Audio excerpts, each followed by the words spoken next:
السلام علیکم every one, کیسے ہیں آپ سب؟ آج میں ایک اور حدیث لے کر کے آئی ہوں، چلیے اسے سماعت کرتے ہیں۔ حضرت مالک ابن سعصع رضی اللہ تعالیٰ عنہ کہتے ہیں، ایک دن حضور انور صلی اللہ علیہ وسلم نے لوگوں کے سامنے شب معراج کا قصہ بیان کیا کہ میں حتیم کعبہ میں یا مقام ہجر میں لیٹا ہوا تھا کہ میرے پاس ایک شخص آیا جس نے چمبر گردن سے لے کر شگاف کیا اور میرے قلب کو نکال کر ایک تشت طلائی میں رکھا۔ یہ تشت نور ایمان سے لبریز تھا۔ میرا قلب دھونے کے بعد اس کو بدستور سینہ میں رکھ کر بند کر دیا گیا اور ایک سفید رنگ چوپایا جو خچر سے چھوٹا تھا اور دراز گوش سے بڑا تھا میری خدمت میں حاضر کیا گیا۔ اسے براق کہتے ہیں۔ یہ اپنے منتہائے نظر پر قدم رکھتا تھا۔ اس پر مجھ کو سوار کر لیا گیا، مجھ کو لے کر آسمانی دنیا پر پہنچے۔ آسمان کا دروازہ کھولنے کی فرمائش کی۔ آواز آئی، کون ہے؟ انہوں نے جواب دیا، جبرائیل۔ آواز آئی، کون ہے؟ انہوں نے جواب دیا، جبرائیل۔ پھر آواز آئی، آپ کے ہمراہ کون ہے؟ فرمایا، محمد صلی اللہ علیہ وسلم ہے۔ آواز آئی، کیا ان کی بعثت کر دی گئی ہے؟ حضرت جبرائیل نے کہا، جی ہاں۔ آواز آئی کہ آئیے تشریف لائیے، یہ آنا ان کو مبارک ہو۔ جب میں آسمان پر پہنچا تو دیکھتا کیا ہوں، وہاں حضرت آدم موجود ہیں۔ حضرت جبرائیل علیہ السلام نے فرمایا، یہ آپ کے والد حضرت آدم علیہ السلام ہیں، آپ ان کو سلام کیجیے۔ میں ان کو سلام کیا۔ آپ نے نیک بیٹے نیک ہی کہہ کر مجھ کو سلام کا جواب دیا۔ الغرض وہاں سے میں حضرت جبرائیل کی معیت میں دوسرے آسمان پر پہنچا۔ حضرت جبرائیل نے اس کا دروازہ بھی بدستور سابق کھلوایا۔ وہاں پہنچ کر میں نے حضرت یحییٰ اور حضرت عیسیٰ دونوں خالہ زاد بھائیوں کو دیکھا۔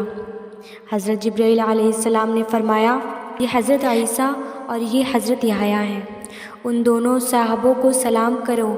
میں نے ان دونوں کو سلام کیا۔ انہوں نے بھی نیک نبی اور نیک نبی بھائی کہہ کر سلام کا جواب دیا۔ وہاں سے تیسرے آسمان پر پہنچا۔ حضرت جبرائیل نے وہاں کا دروازہ بھی بدستور سابق کھلوایا۔ وہاں سے بھی مبارکباد کی آواز آئی اور میں اس سے اوپر پہنچا۔ وہاں میں نے یوسف علیہ السلام کو دیکھا۔ حضرت جبرائیل علیہ السلام نے کہا کہ یہ حضرت یوسف ہیں، ان کو بھی سلام کیجیے۔ میں نے ان کو بھی سلام کیا۔ آپ نے بھی الفاظ کہہ کر مجھ کو سلام کا جواب دیا۔ چوتھے آسمان کے قریب آیا۔ حضرت جبرائیل نے وہاں بھی دروازہ کھولنے کی فرمائش کی۔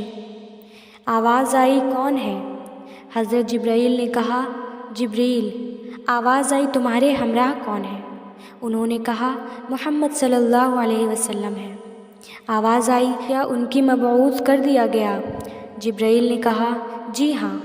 آواز آئی، آئیے اور یہ آنا ان کو مبارک ہو۔ میں اور اوپر پہنچا۔ وہاں حضرت ادریس علیہ السلام کو دیکھا۔ حضرت جبرائیل علیہ السلام نے فرمایا، یہ ادریس علیہ السلام ہے، ان کو سلام کیجیے۔ میں نے ان کو بھی سلام کیا۔ انہوں نے بدستور سابق جواب سلام دیا۔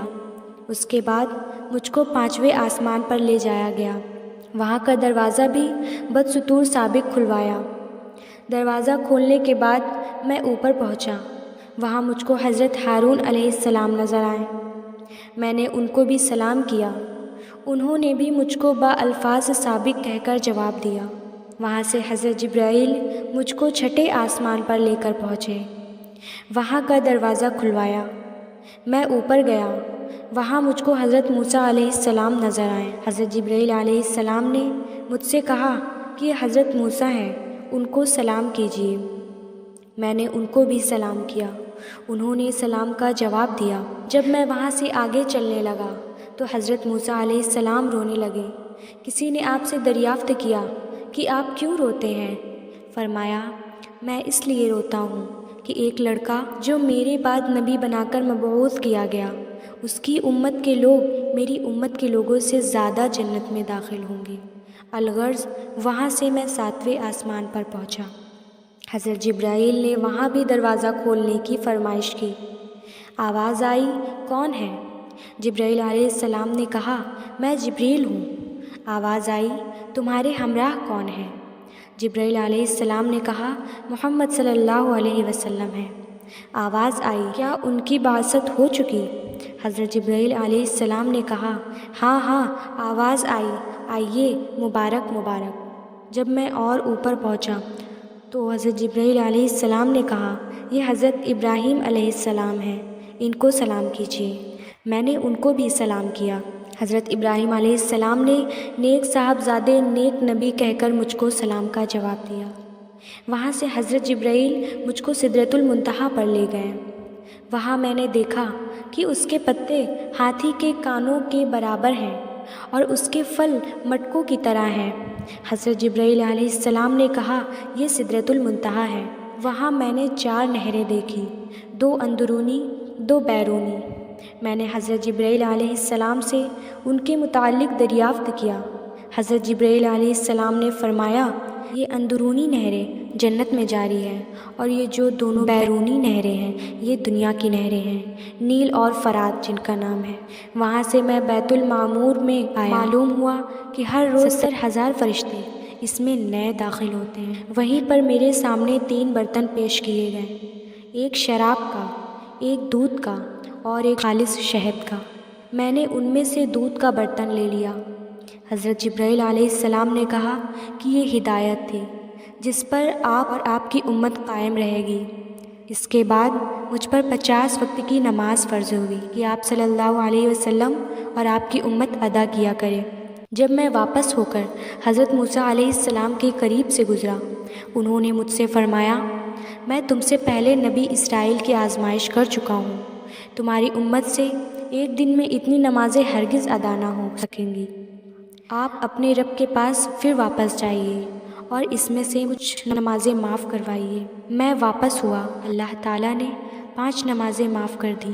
پھر حضرت موسیٰ کے نزدیک پہنچا، انہوں نے مجھ سے پھر وہی کہا کہ نہیں آپ کی امت اتنی بھی نمازیں نہیں ادا کر پائیں گی۔ میں پھر واپس ہوا، حضرت موسیٰ علیہ السلام کے پاس جب آیا انہوں نے دریافت کیا کہ میں نے کہا 10 اور معاف کروا کے آئیے۔ حضرت موسیٰ علیہ السلام نے پھر وہی کہا اور بار بار انہوں نے مجھے واپس کیا اور دھیرے دھیرے کر کے میری امت کے اوپر 10 نمازیں بچی۔ اور جب میں آخری بار حضرت موسیٰ علیہ السلام کی خدمت میں آیا انہوں نے مجھ سے پھر وہی کلمات کہا۔ میں پھر گیا، جب میں نے کہا ہر روز 5 نمازیں پڑھنے کا حکم ہوا ہے۔ حضرت موسیٰ علیہ السلام فرمانے لگے کہ تمہاری امت سے یہ 5 بھی نہ پڑھی جائے گی کیونکہ میں نبی اسرائیل سے اس کا کامل طور سے تجربہ کر چکا ہوں۔ تم پھر واپس ہو کر اور معاف کرواؤ اور اپنے رب سے معافی کی درخواست کرو۔ میں نے کہا اب اتنی حاضری سے مجھ کو اپنی خدا کے سامنے شرم آتی ہے، اب سوائے رضا و تسلیم کے اور کوئی چارہ نہیں۔ الغرض جب میں وہاں سے آگے بڑھ گیا تو ایک آواز آئی کہ ہم نے اپنے بندوں سے تخفیف کر دی لیکن اس میں 50 نمازوں کا ہی ثواب ملے گا۔ اے میرے محبوب تم جاؤ، تم اپنے امتوں سے 5 نماز پڑھواؤ، میں اس میں 0 لگا کے 50 نمازوں کا ثواب دوں گا۔ سبحان اللہ سبحان اللہ۔